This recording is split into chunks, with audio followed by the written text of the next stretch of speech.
Hey, it's Gray. Welcome to my channel, or welcome back to my channel, where you can find a variety of reviews, from recipes to subscriptions and everything in between. If you enjoy these types of reviews, don't forget to like the video, subscribe to the channel to be notified when a new video is up.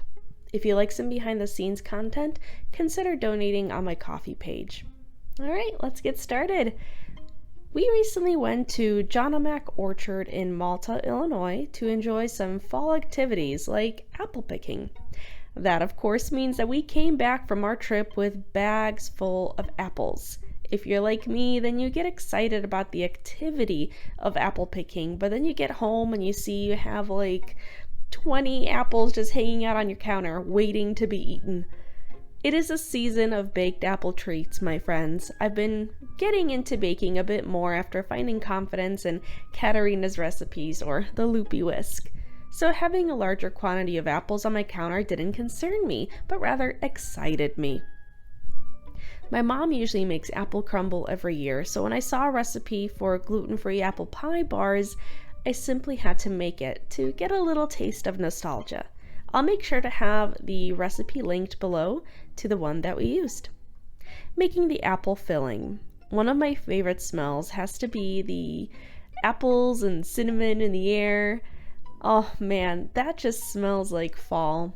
This apple pie filling includes a combination of apples, of course, brown sugar, butter, cinnamon, and a little bit of lemon juice and a pinch of salt.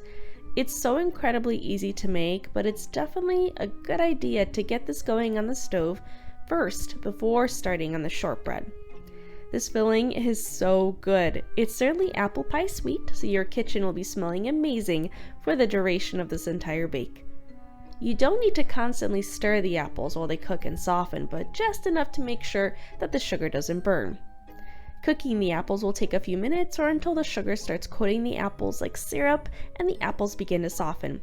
Softened, but not mushy. Keep that in mind. Once done, the apple filling will need to cool down a bit, which is the perfect time to start working on your shortbread. This shortbread dough is awesome. I mean, it's gluten-free and holds its shape. And if you read my previous baking reviews, it does not use psyllium husk or any eggs. There's no need for elasticity here. It's just plain old shortbread. Like regular shortbread, it doesn't take long to come together, but also long enough for the apple pie filling to cool down a bit, so it works out great. The shortbread uses gluten-free flour that you can either make yourself or use store-bought gluten-free all-purpose mixes. For all my baking reviews, I've been using the gluten-free flour mix from Katerina's cookbook, which includes a combination of buckwheat flour, millet flour, and tapioca flour. So the addition of xanthan gum here is necessary. Once fully combined, the shortbread dough is easy to work with. It is formed into a smooth ball that can be broken apart to be pressed into the bottom of the baking dish you'll use for your apple pie bars. Honestly, this is very impressive because we've seen gluten-free doughs just crumble to the touch. This held its shape. And when you need it to crumble for the top of the apple pie bars, you're able to pull off pieces of the dough and drop them on top of the apple pie filling. It's simple. This just works. So, my final grade, of course, is a 5 out of 5. If you're gluten-free and looking for some fall deliciousness, then you should definitely check out this recipe. Not only is it very tasty, but it's simple to make. Plus, if you're already apple picking, then you already have the most important component, apples. This is a perfect treat to have at home and certainly one that you can share with others. Do you have a potluck coming up, a party? Definitely make these apple pie bars. I feel like I'm honestly repeating myself at this point. The Loopy Whisk, Katerina C, they are truly so well versed in research in gluten-free baking. If you're looking for a recipe that will taste delicious and impress even those who are not gluten-free, then you seriously need to check out her blog and her cookbook, Baked to Perfection. It'll be linked below as well.